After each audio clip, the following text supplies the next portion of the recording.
자료는요. 영상강.com TV 유튜브 채널에 올라온 영농회 영농일지 영상 기록입니다. 네, 한국 농촌 공동체의 아주 중요한 축이죠. 바로 영농회의 이야기인데요. 이게 수십 년간 이어져 온 조직인데 그 현실적인 고민, 또 미래에 대한 생생한 목소리가 담겨 있더라고요. 네, 맞습니다. 현장의 목소리를 들을 수 있는 자료죠. 특히 좀 흥미로웠던 게 영상 속 지역이요. 비가 한 150에서 200mm 그 정도만 와도 근처 지석천이라는 하천이 막 역류를 한대요. 역류해서 침수가 된다는 거죠? 네. 그래서 물에 잠기는 일이 아주 잦다고 합니다. 뭐 1년에 적게는 3번, 많을 때는 7번까지 겪는다고 하니까 어휴. 와, 정말 심각하네요. 그 정도면. 그렇죠. 이런 어려움 속에서 과연 영농회가 어떤 역할을 하고 또 어떤 돌파구를 찾고 있는지 그 생생한 현장 속으로 같이 한번 들어가 보시죠. 이걸 통해서 농촌 공동체의 현재를 좀 진단해보고 뭐 미래 방향도 가늠해보는 그런 시간이 될 것 같습니다. 좋습니다. 우선 이 영농회라는 게요. 그냥 단순히 농사기술 나누는 그런 모임 그 이상이더라고요. 그렇죠. 훨씬 더 깊은 의미가 있죠. 자료를 보니까 그 남평농협 영농회는 역사가 50년이 넘었대요. 회원들이 서로 농사 짓는 곳 가보고 뭐 살펴주고. 네, 서로 돌봐주는 거죠. 네. 그리고 최신 농기계 사용법이나 뭐 재배 노하우 같은 거 공유하는 건 뭐 기본이고요. 그런 정보 교류도 활발하고요. 또 홍수나 병충해 같은 어려움이 닥쳤을 때 다 같이 힘 합쳐서 해결하고 그야말로 삶의 공동체 역할을 하고 있었어요. 맞아요.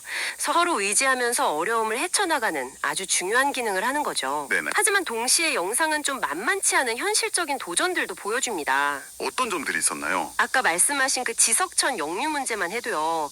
그렇게 자주 침수되는데 기본적인 배수 펌프장 시설조차 없다는 건 이건 정말 심각한 문제죠. 기반 시설이 부족하다는 거네요. 네.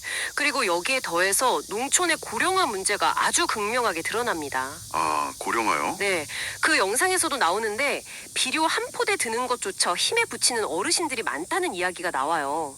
이건 뭐 단순히 노동력 부족을 넘어서는 문제죠. 그렇죠. 공동체 유지 자체가 좀 위태로울 수도 있겠네요. 맞습니다. 그런 신호로 읽혀요. 인력 부족 문제도 심각하고요. 정말 그렇네요. 이 침수 문제에다가 고령화까지 겹치니까. 아, 그래서인지 영상에서는 농업 방식 자체의 어떤 근본적인 변화, 이게 필요하다는 목소리가 높았습니다. 어떤 변화를 말하는 거죠? 예를 들면요. 70년대에 만들어진 경지 정리, 그러니까 논밭 구획 정리한 거 있잖아요. 네네, 있죠. 그게 지금 쓰는 대형 농기계에는 잘 안 맞는다는 거예요. 그래서 작업 효율이 엄청 떨어진다고. 아, 규모가 작아서 그렇군요. 네, 뭐 800평에서 1200평 이런 작은 논들이 많아서 그렇다고 하는데요. 그래서 제2의 경지 정리가 필요하다? 아니면 최소한 논두렁 정비라도 좀 시급하다? 이런 주장이 나오더라고요. 네, 결국은 그 구조적인 비효율성이 발목을 잡고 있는 셈이네요. 그렇죠. 그래서 그 대안으로 이제 공동 용묘, 그러니까 모내기 할 모를 같이 키우는 거요. 아, 함께 키우는 거? 네, 아니면 공동 경작처럼 좀 협력을 강화하는 방식. 또 다른 농협에서는 이미 하고 있다는 위탁 영농 있잖아요. 네, 농사일을 맡기는 거요. 네, 농사 과정을 농협 같은 곳에 맡기는 시스템 도입 이런 걸 고민하고 있더라고요. 물론 이 위탁 영농에 대해서는 뭐 갑론을박이 좀 있는 것 같지만요. 아무래도 의견이 갈릴 수 있겠죠. 그렇죠. 하지만 중요한 건 이 고령화와 인력 부족이라는 현실 앞에서 기존 방식만 계속 고집할 수는 없다는 어떤 공감대, 이게 형성되고 있다는 점입니다. 변화의 필요성을 느끼는 거네요. 네, 정부나 농협중앙회에서 보조금이나 비료 지원, 농업보험 같은 지원책들이 있긴 하지만 그것만으로는 이 근본적인 어려움을 다 해결하기는 어렵다는 어떤 방증이기도 하고요. 그렇군요. 그럼 미래를 위한 청사진은 어떻게 그리고 있을까요? 영상에서 혹시 어떤 제안들이 나왔는지요? 몇 가지 나왔는데요. 친환경 농업을 좀 더 확대하고, 그리고 요즘 많이 이야기하는 스마트팜 기술 있잖아요. 네, 스마트팜. 예를 들어서 뭐 드론으로 방제를 한다거나 관리를 한다거나 그런 기술 도입 제안들이 나옵니다. 아, 기술 도입이요? 네, 또 우리 지역 농산물의 가치를 높이는 그런 브랜드 강화 노력도 필요하다 이렇게 보고요. 특히 좀 인상 깊었던 점은 AI 시대라 정보는 막 넘쳐나는데 진짜 중요한 건 결국 실천이다. 이걸 강조하더라고요. 아, 정보는 많지만 실행이 중요하다. 그렇죠. 얻은 지식을 어떻게 현장에 적용하고 현실을 바꿀 것인가. 이게 핵심이라는 거죠. 네, 듣고 보니 정말 그러네요. 아는 것과 실행하는 건 정말 다른 차원의 문제니까요. 결국 변화를 만들어내려면 행동이 필요하다는 거군요. 바로 그겁니다. 영상 전반에 걸쳐서 이 인구 감소와 저성장이라는 시대적인 흐름 속에서 우리가 이 변화의 속도를 따라가지 못하면 지역 공동체 자체가 그냥 소멸될 수도 있다. 이런 위기감이 느껴졌어요. 아, 위기감이 상당하군요. 네.